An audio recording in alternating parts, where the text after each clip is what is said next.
con esos consejos que supongo que los participantes del próximo panel, a los que ya invito a subir, van a tomar buena nota. Abel Matutes es el presidente de Palladium Hotel Group. Abel, llamarte nuevo líder con lo que llevas ya toreando es un poquito, no sé. Pero bueno, seguro que sí que hay algunos valores que son nuevos en tu gestión. Marina López Sanjurjo, la directora corporativa de Grupo Tusa, y también Joan Trian Riu, Managing Director de Riu Hotels and Resorts, nos acompañan a continuación, todos ellos moderados por David Rodríguez, que es el socio director de Transport, Hospitality and Services en Deloitte, España.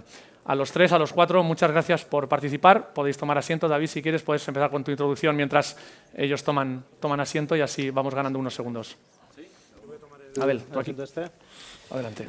Pues muy bien, muchas gracias Manolo por la introducción, muchas gracias por la oportunidad de poder moderar este panel con tres personas que, bueno, no vuelvo a repetir sus posiciones porque ya he hecho la introducción Manolo. Felicitar a Manolo, a ti, tanto a ti como a todo tu equipo, por el éxito tanto de aforo como la agenda que habéis sido capaces de conseguir en esta sesión. Me parece un espectáculo. Y nada, yo creo que tomando algunas de las reflexiones que se han hecho tanto por Fernando como por el señor Piqué y al principio por parte de Javier de CaixaBank, me parece que uno de los temas más importantes que tenemos es el hablar de las incertidumbres, de la gestión bajo incertidumbres. Esto es lo que más nos va a tocar vivir y luego me ha gustado mucho también esa reflexión que ha hecho Fernando sobre la velocidad a la que cambia todo. De hecho, en el almuerzo previo que hemos tenido la ocasión de debatir un poco de lo rápido que a veces suceden todas las cosas y cómo se transforma tan rápido todo. Estamos ante una situación, después de la pandemia, de tener que transformar los negocios y tenemos muchas oportunidades y muchos retos. También se ha hablado de la digitalización. Hay muchos otros retos que no nos podemos olvidar de la taxonomía que tenemos en España, de esa fragmentación que tiene y esa atomización que tiene el tejido empresarial hotelero español, la alta estacionalización y localización en costas, la obsolescencia de algunas de los destinos de la planta hotelera en algunos de los destinos, el potencial de atraer turismo de mayor valor. En el gráfico que nos presentaba Javier lo hemos visto 1000 veces conforme. Lo único que se va midiendo, no lo único, pero uno de los principales datos es los datos de llegadas de turistas internacionales. Y a veces nos olvidamos la importancia de la demanda nacional y sobre todo de intentar dar cosas de diferente manera y a mayor precio. Bien, nosotros aquí precisamente en este panel nos parecía entonces más que oportuno para hablar de estos retos, de estos riesgos, de estas oportunidades, el poder debatir sobre algunas de estas tendencias nuevas que tenemos y que hemos estado debatiendo previamente, pues vamos a hacerlo con ellos a lo largo de algunas cuestiones que vamos a ir lanzando y sin duda es importante pues, tener unos buenos líderes que tengan una visión también a largo plazo, que eso es una de las cosas que también en ese sentido creemos que es fundamental. Y en ese sentido os voy a lanzar la primera pregunta, que es cuáles son vuestras preocupaciones principales y retos a los que se enfrentan cada una de vuestras compañías, sabiendo que tenéis tres compañías, sí hoteleras, pero muy diferentes en este sentido y con visiones diferentes de la jugada. Por cierto, no lo he dicho, pero en lugar de hacer una pregunta, vamos a intentar hacer mucho debate, que es lo que hemos acordado con ellos, así que la lanzamos y a ver cómo nos sale el experimento. A ver, ¿te lanzas? Sí, no, perfecto. ¿No ibas a decir que no iba? No, voy yo. Bueno, pues no, a ver. Preocupaciones muchas, porque al final es verdad que, como lo ha dicho Fernando antes perfectamente, lo que antes, si acertabas, te funcionaba mucho tiempo, ahora te funciona poco, estás en una constante búsqueda de la innovación y una constante preocupación de no quedarte obsoleto. Y es una cosa que genera muchas oportunidades, pero también genera un poquito más de angustia, seguramente, ¿no? Porque al final todo va más rápido e intentas no quedarte atrás. Yo muchas veces lo he dicho en muchos foros, pero una de las frases que más me repitió mi padre desde pequeño era: camarón que se duerme se lo lleva la corriente, ¿no? Y al final es una cosa que tengo muy metida en la cabeza y yo creo que esto hace que tanto yo como sobre todo mi equipo estemos todo el rato empujando para intentar estar delante de la ola, digamos, pero a la vez también te genera una angustia vital, digamos, porque siempre tienes la preocupación de de quedarte atrás. Yo hoy, intentando no quedarme atrás, me he puesto estos calcetines que creo que he adelantado 10 años lo que tendría que ser. O sea, en 10 años van a estar de moda, ahora mismo esto es terrorífico. Lo estás viendo ahora con las luces y digo, me cago en... Pero bueno, a veces se te va la mano. Muy bien. Marina. Bueno, ciertamente da la sensación de, un poco siguiendo con la conversación que teníamos antes, que todos nos hemos acostumbrado a vivir últimamente acontecimientos extraordinarios. Si bien es cierto, seguramente hay una cierta tendencia bastante humana a pensarnos que vivimos el momento más extraordinario de la historia y siempre parece que lo es. Y no tengo claro si realmente lo es o no, pero bueno, ya nos llega todo lo que hemos vivido últimamente. De hecho, leía, creo a principio de año, en la revista The Economist, que hacía un reportaje, un artículo hablando de esta nueva normalidad, y coincidía mucho con lo que hemos escuchado en la mesa previa, ¿no? De que si decían que la nueva normalidad, si hay algo completamente previsible en esta nueva normalidad, es precisamente la imprevisibilidad. Y hago esta reflexión y esta referencia porque seguramente el principal reto sea convivir con esta incertidumbre, gestionar de forma más madura la incertidumbre y abordar todos los cambios transformacionales que nuestras empresas necesiten para volverlas más ágiles, más rápidas y más adaptables, porque si algo se está viendo es que más allá de la estrategia planificada, lo verdaderamente importante va a ser la capacidad de adaptarnos a los cambios, ¿no? Dicho esto, yo creo que esto es lo fundamental, porque en todo lo demás, las grandes preocupaciones y los grandes retos no creo que cambien respecto a lo que teníamos antes. Es decir, estarán orientados a las cuestiones relacionadas con las ventas, con los costes, con la gestión de personal y, lógicamente, cómo la digitalización y cómo la tecnología va a impactar de manera transversal en todas estas cuestiones. Y yo creo que, bueno, trabajando y abordando modelos orientados a la calidad, claramente también a la sostenibilidad y a la digitalización con un cliente pues, que estamos viendo que es más exigente que nunca. Poco me queda por decir, pero sí, nosotros pienso que hay que volver a la nueva normalidad y de eso estamos saliendo. La nueva normalidad tendrá muchísima más incertidumbre y nos tendremos que adaptar a ello. Pienso que hemos aprendido bastante estos tiempos, estos 2 años han sido duros, pero bueno, algo hemos aprendido, ¿no? Es decir, hacer un presupuesto con 0 ingresos es algo que nunca se me había pasado no me enseñaron en la universidad a hacer eso, ¿no? Entonces, algo hemos sacado, ¿no? Y volver a la nueva normalidad y volver a las estrategias previas que son básicamente, pues,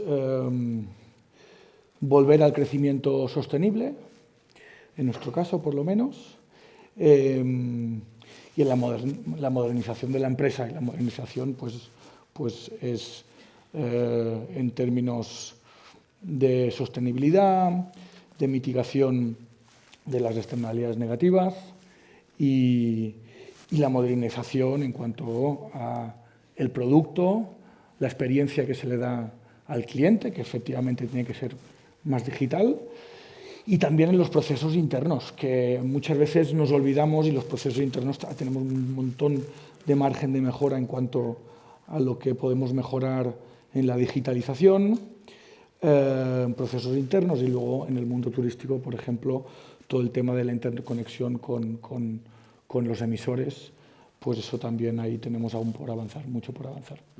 Yo añadiría una cosa. Para mí, en cuanto a la experiencia del cliente, no ha cambiado, bajo mi punto de vista, sustancialmente estos últimos 2 años lo que el cliente espera de unas vacaciones de un hotel, pero en cambio sí que ha cambiado de forma absolutamente radical la forma de llegar al cliente y la forma que el cliente tiene en reservar, ¿vale? Y en esto sí que es verdad que nosotros yo creo que los españoles éramos muy buenos y en la parte sobre todo de turismo vacacional Caribe le estábamos ganando la tostada a Estados Unidos, ¿vale? Pero sí que es verdad, o a las compañías americanas, pero sí que es verdad que, por ejemplo, ellos tenían una ventaja con respecto a nosotros, que era una mayor base de clientes, sobre todo una mayor base de datos de clientes y por tanto, incluso un mayor conocimiento de los hábitos de sus clientes, mientras que nosotros éramos mejores en la gestión. Y sí que es verdad que estábamos viendo que poco a poco se estaba yendo hacia la necesidad de tener más y mejor conocimiento del comportamiento del cliente, no solamente en el hotel, sino también en la reserva, pero todos teníamos, yo creo, un plan a 5 o a 10 años de cómo ir transicionando de donde estábamos antes a donde queríamos estar, ¿no? Lo que ha pasado con la pandemia, bajo mi punto de vista, esto suelto otra cosa que puede ser un debate, lo que ha pasado durante la pandemia es que, bueno, esto ha cambiado totalmente y en esto sí que hay que reconocer que seguramente los americanos nos pueden haber sacado ventaja o nos pueden haber adelantado en el sentido de que de repente hubo un momento en el cual era mucho más importante, por lo menos para una compañía como la mía, que ya estábamos desintermediándonos mucho, pero que realmente íbamos a una desintermediación pues aún más profunda. Y lo que nos ha pasado es que hubo un momento en el cual necesitamos, esto por ejemplo en el caso de Riu yo creo que es bastante diferente, pero nosotros necesitamos realmente espabilarnos mucho más porque al no tener ya lazos tan profundos con turoperadores y todo esto, nos dimos cuenta de que o nos buscamos nosotros las castañas o las castañas no iban a venir al cesto, digamos, ¿no? Y entonces, lo que nosotros queríamos hacer en 10 años, nos hemos tenido que buscar la vida para hacerlo en 2. En 2 de los cuales 1 y medio no hubo ingresos, prácticamente. Pero bueno, por lo tanto, casi te diría que medio año. Tengo que decir que el resultado ha sido muy bueno, o por lo menos razonablemente bueno para nosotros, pero también el estrés digamos, el estrés y la forma en la que se han un poco tensado las costuras de la compañía han sido importantes también. Pero sí que es verdad que ahora mismo estamos en un momento en el cual, si me preguntas hace 2 años, sin saber que iba a haber la pandemia, los ingresos que vamos a tener ahora y la estructura de ingresos y la desintermediación y todo esto, si me pones la foto de lo que tenemos ahora mismo, te hubiera dicho que estábamos por lo menos en 2027 o 2026. Y lo hemos conseguido, seguramente, porque hemos intentado hacer de la necesidad virtud, pero lo hemos conseguido en muy poco tiempo. Pero sí que es verdad que los americanos han pasado de tener desventajas competitivas con nosotros por la nueva forma en la que la gente reserva, por la nueva estructura de mercado, a tener una ventaja competitiva que es un mayor conocimiento y una mucho mayor base de datos, encima un mix de obtención de puntos en la parte urbana y redención en la parte vacacional, que nosotros ahí estamos todos un poquito cojos los españoles, o la mayoría. Pero, a mí me gusta mucho. Perdón, tiene razón Abel, pero ellos se lo juegan todo más a su propio canal. Nosotros claro, sí. Nos hemos espabilado muchísimo más en cuanto a tener muchísimos más canales. Nosotros, como decías antes, éramos muy turoperadores, estos 2 años nos han dado una galleta en la cara, pero nosotros somos capaces de llegar a muchos más canales de lo que son las empresas americanas. Y en eso, la omnicanalidad por nuestra parte, esto representa una ventaja en estos momentos. Yo en esto no estoy de acuerdo, pero quiero decir, nosotros nos tenemos que buscar la vida porque seguramente no tenemos el canal propio tan potente como ellos. Si lo tuviésemos tan potente como ellos, déjate de la omnicanalidad, que vamos al nuestro y nos va mejor. Pero a mí me alegra mucho que hayáis sacado justo este tema, porque justo en un informe que hemos publicado recientemente, que le hemos llamado The Future of Travel, justamente con la firma a nivel global, hay 6 tendencias, y de las cuales algunas de las preguntas que quería lanzaros a debatir pues están basadas en estas tendencias, ¿no? Estamos hablando de la concentración del sector, que también se está viviendo no solo en el hotelero, sino también en la distribución y en otros segmentos del turismo, la parte de economía compartida, la nueva movilidad. Toda la parte referente a datos, precisamente la gestión del dato, del conocimiento de todo lo que hay detrás del cliente y lo que tenemos y cómo explotarlo, y las nuevas tecnologías que tenemos alrededor. Por supuesto, toda la parte de ESG, donde todo el tema de sostenibilidad, bueno, algunos tenéis ya lanzados muchos temas referente a todo esto. Y un último que hablamos del New Way of Working, de toda la parte de talento, ¿no? Y aquí es donde lanzamos un poquito pues, esta transformación que ha sufrido también el mundo laboral, y esto es en todos los sectores, no solo en el sector turístico. Pues es cierto que ahora mismo persiguen nuevas formas de reconocimiento y de trabajar más exigente en sus demandas. En este sentido, en vuestra opinión, ¿qué palancas son las que consideráis que son más importantes para atraer y retener al mejor talento? Hemos tenido también, es verdad, una época en la que se nos ha ido con esta pandemia mucha gente del sector a trabajar a otros sectores y ahora hay que volverlo a hacer atractivo. Apuntaban antes, creo que era el señor Piqué sobre el tema de los sueldos, no sé si ha sido Javier, pero bueno, yo creo que eso es un tema importante y con un efecto relevante en la gestión a futuro del negocio hotelero. Sí, yo no sé si... Bueno, a ver, en nuestro caso, en el caso de Riu por lo menos, el 95% de la plantilla no puede hacer teletrabajo. Así que todo este New Way of Working, pues no podemos hacerlo. Entonces, hasta al 95% de plantilla le tenemos que dar otras cosas que les satisfagan y, entre otras, el componente más importante tiene que ser el sueldo, por un lado, pero yo pienso que también lo que representa la empresa, los valores de la empresa, la seguridad, lo que le representa a la empresa, y yo pienso que ahí también tenemos bastante que hacer. Empresas familiares en que estamos todos arrimando el hombro, y que vean que estamos allí, empresas también que miremos a largo plazo y que piensen que los trabajos que les podemos ofrecer pues son trabajos no solo para un verano, sino también y que puedan crecer junto con la empresa. Es decir, nosotros he dicho antes que tenemos que volver al crecimiento sostenible porque también pensamos que si no crecemos no podemos darle oportunidades a la plantilla. Y luego, pues, evidentemente, hay una parte de la plantilla, aquella plantilla que trabaja, por ejemplo, en las oficinas centrales, que sí que podrían hacer ese teletrabajo. En nuestro caso, pensamos que el teletrabajo es bueno en algunas ocasiones, pero también, por otro lado, te merma en cuanto a la creatividad y también pienso que merma en cuanto a esas conversaciones que tienen lugar en los pasillos y que todos conocemos que son parte también de lo que hace la empresa ser lo que es.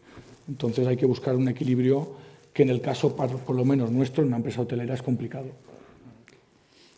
Yo, como coincido absolutamente con la reflexión que ha hecho, quería abordar la cuestión desde otro punto de vista, que es el tema de la formación. También en la mesa anterior se ha hablado de que había un cierto desacoplo entre las capacidades de los profesionales y lo que requieren las empresas. Y yo creo que aquí la clave está en la formación, en ser capaces de apostar por una formación de calidad. Ya no solamente dentro del sector hotelero, sino en general en la industria turística.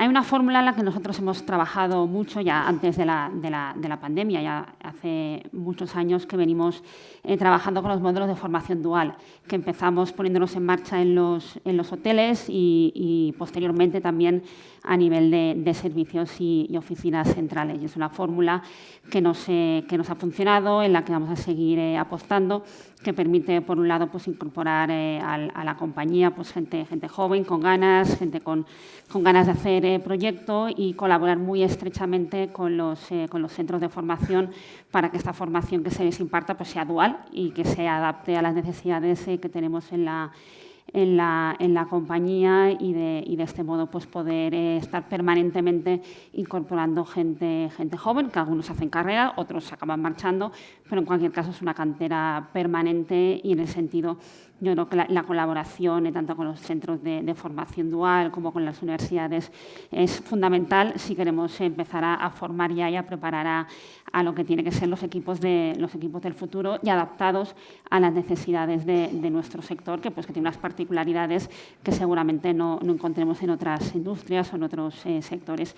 Y para ello apostar por una formación de calidad en el sector hotelero y en el sector turístico va a ser absolutamente fundamental. Yo coincido en eso y lo que no sé es cómo se está costando el atraer talento en estas circunstancias, porque no es fácil y especialmente, pues Abel puede explicar un caso quizá más una isla como Ibiza que tiene más dificultades con unos precios de vivienda más altos, etcétera, pero ya más allá de esto creo que es un tema sectorial, no solo de una particularidad, el cómo podéis ser más capaces de toda esa gente que se nos ha ido a trabajar a otros sectores, volverles a atraer. Y estoy de acuerdo, Marina, en la parte de formación, ¿no? Esto ha pasado. A ver, nosotros, por ejemplo, yo creo que cualquiera de nuestras empresas tiene que diferenciar claramente entre lo que es... Bueno, hay muchas formas de diferenciar todo, ¿no? Pero quiero decir que, al final, una cosa es lo que puedes tener en las oficinas centrales, que las oficinas centrales de cualquiera de nosotros, casi creando un poquito o exagerando un poquito, podrían ser oficinas centrales de una compañía hotelera o podrían ser oficinas centrales de una compañía automovilística, ¿vale? Entonces, eso al final hay una serie de cargos y de posiciones que son relativamente parecidas, ¿vale? Eso, por ejemplo, eso durante la pandemia nosotros no hemos sufrido especialmente y no hemos perdido talento ahí. Te diría que en la parte hotelera depende de cada uno de los sitios, pero sí que en general se ha perdido, pues ahora, siendo también un pelín polémico, aquí voy a meterme en más fregados pero no te diría tanto que se ha perdido talento, porque la verdad es que la mayoría de las posiciones de un cierto nivel las hemos sabido mantener, la mayoría, pues se han perdido manos. Y las manos son absolutamente fundamentales también.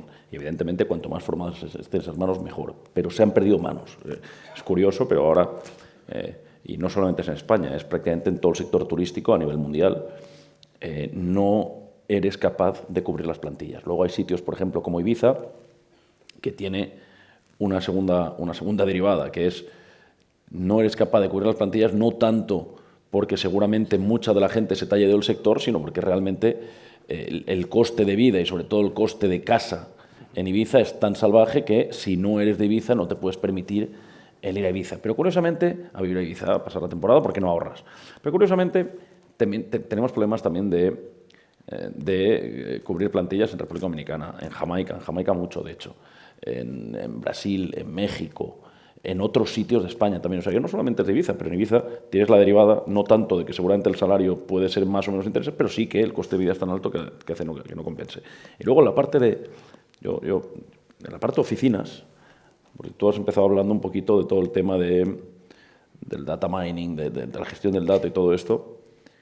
La parte de oficinas sí que es verdad que, bueno, tú también te das cuenta de que hay una serie de posiciones que puede haber más paro y, por tanto, y hay una serie de posiciones que tienen muy poco paro o no tienen paro, como puede ser, por ejemplo, pues todo lo relacionado con la gestión del dato.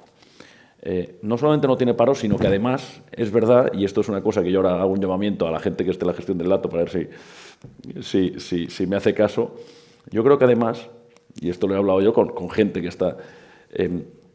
hay una especie de percepción ahora mismo de que tienes que hacer currículum y que la forma de hacer currículum es cambiar X veces de compañía pues para ir demostrando que estás... Entonces sí que es verdad que una posición absolutamente clave para el futuro de las compañías, como es la gestión del dato, seguramente algo estemos haciendo mal nosotros también, pero tenemos una rotación absolutamente salvaje. Cuando de repente alguien ya se está empapando de la cultura de la empresa, además crees que le estás pagando bien, y te digo creo porque al final pues hay tanto salto que solamente me lo debo creer yo, ellos seguro que no. Pero una posición absolutamente clave para mí y que pensamos además lo típico de que se pague lo que haga falta, y tal, y de repente luego te das cuenta de que lo que hace falta, de que lo que haga falta 7 meses después es menos que lo que otra empresa considera que hace falta, ¿no? Es una posición tan clave que la verdad es que uno de los problemas que tenemos ahora mismo en las compañías hoteleras y sobre todo las españolas, y más siendo autocríticos, las que seguramente hemos llegado un pelín más tarde de lo que nos gustaría, todo el tema de de trabajar bien el dato es la enorme rotación que tenemos en los equipos de gestión de datos. Y ahí nos pasa que, por ejemplo, os están pidiendo esos perfiles justamente más técnicos en algo tan específico, están pidiendo pues esas nuevas formas de trabajo, ¿no? Y precisamente cómo trasladas lo que decía Joan, ¿no? Pues de los valores de la compañía, la cultura, cómo retenerlos, ¿no? Nosotros eso no tenemos problemas. Nosotros, evidentemente, pues como dice Joan, es que al final, coño, si eres un camarero no vas a trabajar desde casa, para entendernos. Eso está claro. Es decir, que entonces sí que es verdad que toda la gente que está delante del cliente, pues evidentemente no puede trabajar desde casa. Pero sí que es verdad que nosotros, toda la parte del back office hemos sido bastante flexibles. Otra cosa es que, si me preguntas a mí no me gusta trabajar desde casa, las cosas como son. Pero esto cada uno, pero sí que hemos sido bastante flexibles y seguimos dando la flexibilidad a la gente que necesita esto. O sea, que no, en nuestro caso no es tanto un problema de estos, pero sí que es un problema de que, pues bueno, pues yo creo que es un sector y además digamos, no solamente un sector, sino realmente un puesto de trabajo que valora mucho la rotación, porque yo creo que quieren hacer currículum, son gente joven y tal, y es muy difícil mantener el talento, o por lo menos para nosotros lo está siendo. Algo, si alguien lo mantiene, que me diga cómo, y muy gustosamente le copiaré la estrategia. Y nosotros estamos en unas islas y viene, me es igual, Amazon o el BBVA o quien sea, y le hace una oferta a nuestra gente de informática, que tenemos 200. En Mallorca tenemos a 200 informáticos, con una rotación enorme. Y dice, no hace falta que vengas a Madrid, te puedes quedar en Palma, todo teletrabajo. Es muy difícil, lo que pasa que... Pero yo estoy en Madrid y también me vuelan, ¿eh? O sea que... ¿Y en Barcelona, Marina, cómo lo tenéis? Pues exactamente lo mismo. Yo creo que es una... estamos hablando ahora mismo de un perfil muy concreto, que es al que hacía referencia Abel, que son perfiles técnicos, son perfiles claramente muy demandados y seguramente donde ahí la vinculación al proyecto, ya la compañía, pues no sea tan relevante, al menos desde su punto de vista, y que tiene una problemática que a partir del momento en que los tres tenemos el mismo problema, y si preguntáramos pues, a cualquier compañía tecnológica, probablemente se encontrarían con el mismo reto, que la misma problemática, pues supongo que es trabajar bajo esas circunstancias, acoplar los proyectos a esta dinámica de mercado y bueno, yo creo que por suerte no, evidentemente la rotación es un problema en todas las compañías. Si nos ceñimos a ese tipo de perfiles, pues casi que diría inevitable, porque por mucho que hagamos siempre habrá alguien que vendrá y ofrecerá algo más, ¿no? Muy bien, oye, pues si queréis entramos un poco en el capítulo de tecnología. Y yo, una de las preguntas que tenía aquí y que había compartido con vosotros era, pues también, ¿cómo creéis que las nuevas tecnologías pueden ayudar a mejorar la experiencia del cliente, pero también la del empleado, la eficiencia de los procesos internos, etcétera? Bajo mi punto de vista, las nuevas tecnologías lo que tienen que hacer es hacer digamos, el journey, que no me sale ahora mismo en español, el viaje, o como quieras, el viaje por el hotel, el viaje por la web para reservar, el viaje por el hotel, mucho más fácil para el cliente, ¿vale? Pero realmente intentando, bajo mi punto de vista, y sobre todo en hotelería, lo que tienes que hacer es conocer lo que quiere el cliente para intentar ofrecérselo, pero para intentar ofrecérselo para hacer la vida más fácil. Y luego también, esto es la parte del back office, digamos, de tecnología, y luego la parte del front office de tecnología, simplemente que todo lo que puedas darle en la estancia del hotel, ya sea la aplicación, el hotel, tal, que sean cosas que realmente le hagan la vida más fácil al cliente. Yo al final, hubo un momento en el que, y esto también lo hicimos nosotros, o nosotros especialmente, nos volvimos tan locos con la tecnología y queríamos ser lo más en todo tecnológico. Y luego te das cuenta de que, sí, eso está muy bien para un poquito sorprender o para tal, pero al final la gente va a utilizar lo que le haga, lo que ellos consideren que le está facilitando la vida.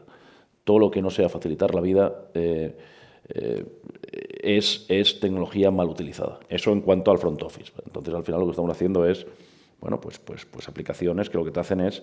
Hay gente, yo creo que la gente de una cierta edad prefiere aún, en algunos casos, ir a hablar con alguien de recepción o coger un teléfono y hablar, y hay otra gente, entre los cuales me incluyo, pero yo debo estar en esa línea ya a puntito de... que yo, si lo puedo hacer con una aplicación, lo hago con una aplicación y me es mucho más sencillo. ¿Vale? Mucho más sencillo, mucho menos invasivo y todo esto. Entonces, al final hay que intentar eso, pues dar las herramientas para que el que prefiera hacerlo de una forma mucho más intuitiva y mucho menos invasiva, que lo pueda hacer, y el que prefiera que no, pues aún se puede hacer de la forma tradicional. Y por detrás, lo que es importante es que la compañía conozca mucho mejor el comportamiento de sus clientes. ¿Para qué? Y de una forma totalmente egoísta, pues tú sepas cuándo tienes que impactar en cuanto a ya me entiendes, un claim para que te pueda reservar, pues que tú sepas cuándo tienes que tocarle a alguien para que se produzca el proceso de reserva, y además luego incluso para que conocer un poco sus gustos, para que le vayas ofreciendo cosas que a él le pueda aportar una mejor experiencia. ¿Vale? Y eso es muy importante, porque hay veces que la gente dice, coño, pero ¿cómo es posible que yo de repente haya recibido esto, bueno, pues a ti te gusta el spa, si has recibido una cosa de spa, pues mejor para ti. Lo que, si a ti no te gusta pues el esquí acuático, lo que no vas a querer es todo el rato estar recibiendo cosas de esquí acuático, para entendernos. Entonces yo creo que eso es un poco la parte de usar la tecnología, el hacer la vida más fácil para el cliente, y luego también el intentar generar más ingresos, pero sobre todo sin hacerlo suficientemente, sin hacerlo invasivo para el cliente. Yo, siguiendo un poco el comentario que hacía Abel respecto a la tecnología mal utilizada, quería hacer tres reflexiones o tres consideraciones muy rápidas antes de entrar más allá de entrar en ejemplos, ¿no? que hay muchísimos. Por un lado, claramente, si algo ha acelerado la pandemia es el proceso de digitalización. Ha introducido cambios en el comportamiento de las personas, tanto desde el punto de vista de clientes como también de los empleados, porque hablamos mucho de que el cliente es digital, pero el empleado también debe serlo. Y hay pues muchas cuestiones que antes de la pandemia nos hubieran parecido una auténtica excentricidad y que ahora nos parece lo más normal del mundo, por lo que desde ese punto de vista claramente ha habido una aceleración. La segunda consideración es que, y al hilo de lo que comentaba Abel, no hemos de olvidarnos de que las tecnologías no dejan de ser herramientas. Decía Josep Piqué en la mesa de antes, y estoy absolutamente de acuerdo, que el que no se digitalice desaparecerá, pero tampoco debemos de ver la digitalización como un fin en sí mismo, sino como un medio para conseguir algo, y en este caso en las organizaciones, en las empresas, no hemos de olvidar que más allá de las herramientas lo importante tienen que seguir siendo las personas. Y la tercera consideración, al hilo de la reflexión que hacía Abel, es que hablamos mucho de tecnología y hablamos mucho de innovación y de transformación. Y no toda la tecnología es innovadora y no toda la transformación a veces es tecnológica. Y yo creo que nuestro deber en las organizaciones debería estar más orientado a pensar en la transformación y a pensar en la innovación, que muchas veces vendrá dada gracias a la tecnología, en la mayor parte de las ocasiones seguramente, pero la tecnología por la tecnología puede llevar a ejemplos como el que explicaba, donde nos empeñamos en meter herramientas y meter en tecnología sin tener demasiado claro exactamente para qué lo queremos, qué objetivo quiere cubrir y qué necesidad o qué problemática está solucionando. Yo no puedo estar más de acuerdo contigo. Me ha encantado esta expresión de que la tecnología no puede ser un fin en sí mismo, sino un medio, porque pienso que muchas veces, solo por decir la palabra transformación digital, ya hemos hecho la ponencia, y pienso que no es así. La tecnología tiene que tener, y la transformación tiene que tener unos objetivos claros. Tenemos que saber tener clarísimo cómo va a mejorar, por un lado, la experiencia del cliente, o también, por otro lado, la experiencia del empleado, o también, por ejemplo, la mejora de los procesos internos, o, por ejemplo, las conectividades con los canales de distribución. Entonces, pienso que estos cuatro áreas en que hemos hablado es donde tenemos que trabajar y si realmente algo no tiene sentido, lo tenemos que desechar y no porque ahora toque hablar de transformación tecnológica tengamos que poner un robot en la recepción, por ejemplo.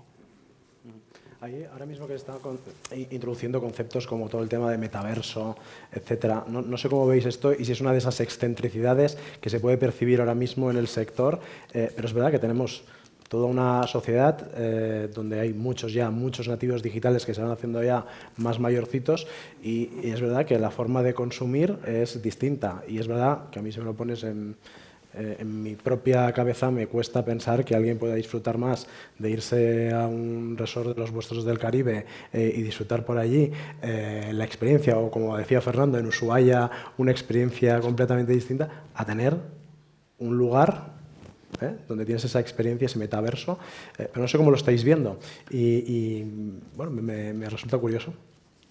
Yo los NFTs, por ejemplo, los entiendo, igual que hay gente que le gusta coleccionar, digamos, pues cromos o camisetas o una cosa de estas, pues un NFT es una especie de cromo único, trazable, de que has estado en un sitio y tal, y digital. Entonces, esto lo puedo entender perfectamente. Otra cosa es que yo sea cliente de NFTs o no.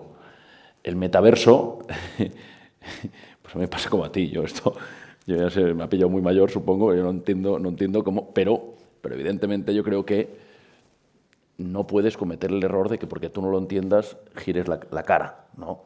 Entonces tenemos gente que lo está estudiando muy seriamente y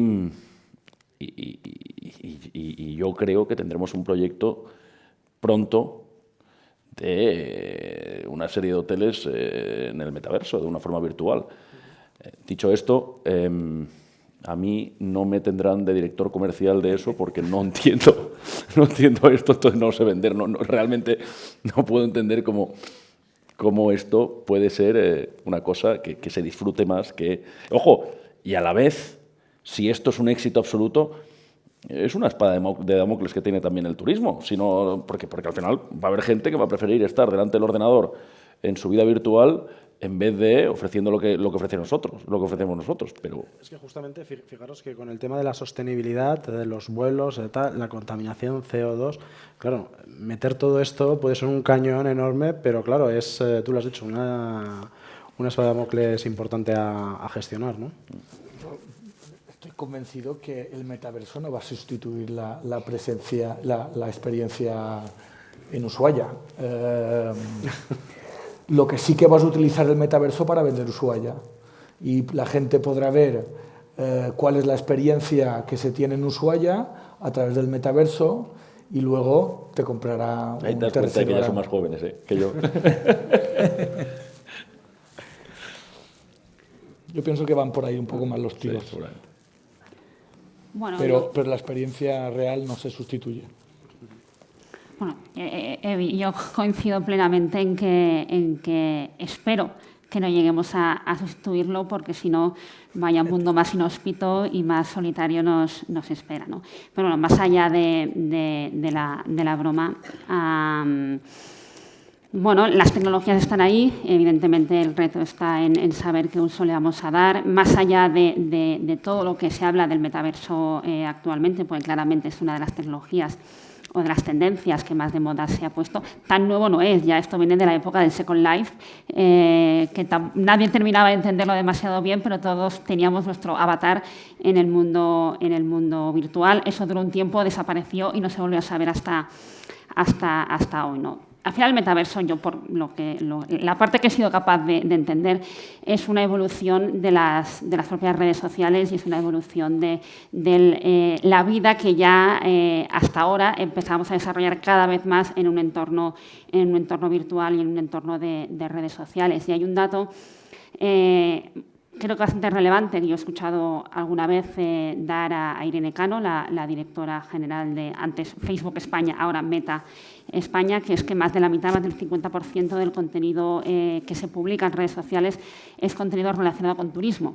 Por lo tanto, si esto es así y el metaverso no deja de ser una evolución o el futuro que algunos vislumbran de lo que van a ser las redes sociales, pues seguramente nos tengamos que poner las pilas porque más del 50% del contenido que puede llegar a ver en ese entorno virtual esté relacionado con el turismo y, por lo tanto, con los hoteles. Muy bien. Oye, para Carlos nos quedan 6 minutos prácticamente, pero sí me gustaría tocar este último tema de tendencia, es uno de los que he comentado antes, que es todo el tema de la consolidación del sector. Además, estoy convencido que muchos de los asistentes al foro que están en otros sectores de la cadena de valor del turismo, no solo en el de hoteles, están interesados en vuestras opiniones de cómo veis toda la parte de consolidación del sector. Está claro que estamos hablando, por ejemplo, hemos hablado de tecnología, esto requiere una serie de inversiones relevantes, estáis metiendo todos mucho dinero en esos proyectos y vosotros tenéis unas capacidades de inversión por el tamaño de vuestras compañías relevantes y de éxito en el mercado que probablemente pues, un hotel individual, y tenemos una taxonomía, como comentábamos antes, de muchísimos hoteles individuales o que la familia, pues una familia que de momento ha estado en la gestión del hotel y tienen 1, 2, 3 hoteles, de eso tenemos muchos. ¿Cómo veis que todo esto va a ser el futuro en relación a lo que estamos comentando, ¿no? Yo creo que se va a producir una consolidación en Europa, que por cierto es el único sitio donde realmente está tan atomizado, ¿vale? En otros sitios puede estar a veces atomizada la propiedad de las piedras, pero no tanto la propiedad de la gestión, ¿vale? En Europa se va a producir, y se va a producir un poquito por lo que tú dices, porque al final cada vez es más importante la tecnología y no todas las compañías se pueden permitir el mismo nivel de inversión en cuanto al conocimiento del cliente y todo esto, ¿no? Entonces ya no solamente es que también la capacidad para poder reposicionar y poder invertir en un activo, sino también la importancia de la marca, la importancia del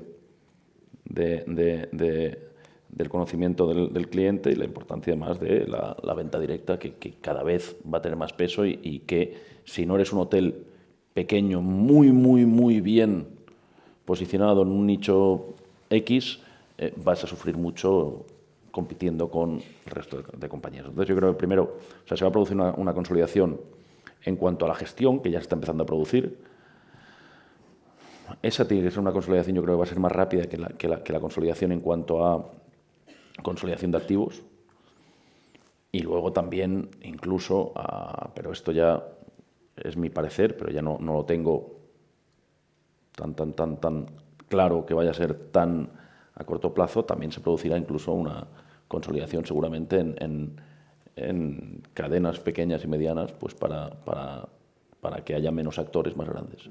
Pero seguro que en cuanto a los pequeños, todo el que no esté muy posicionado, muy bien posicionado, al final va a tener que buscar una marca que le ayude a vender su activo.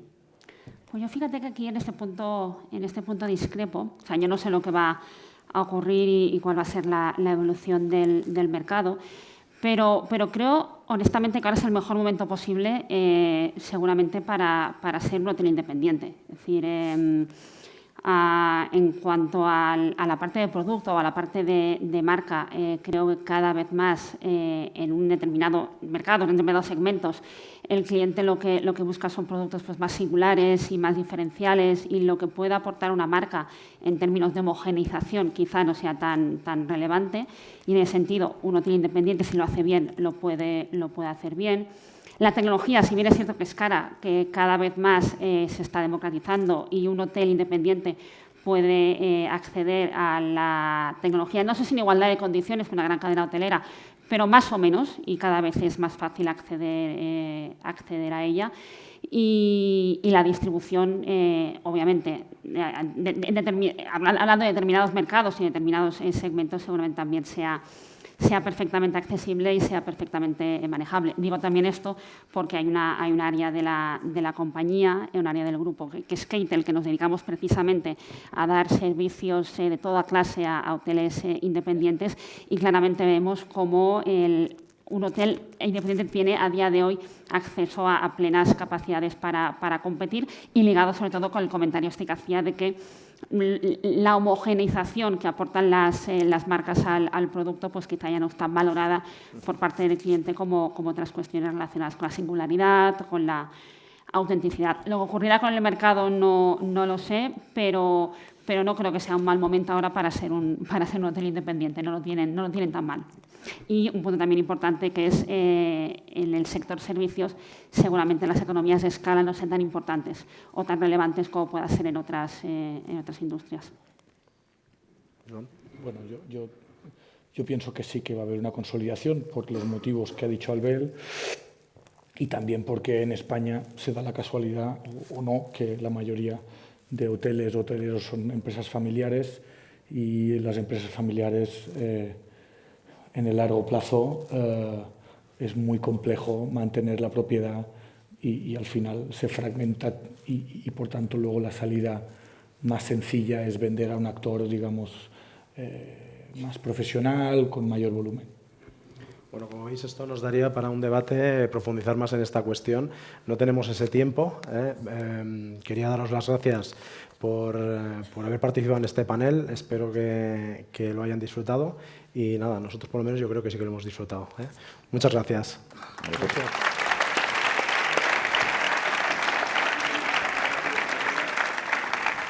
David.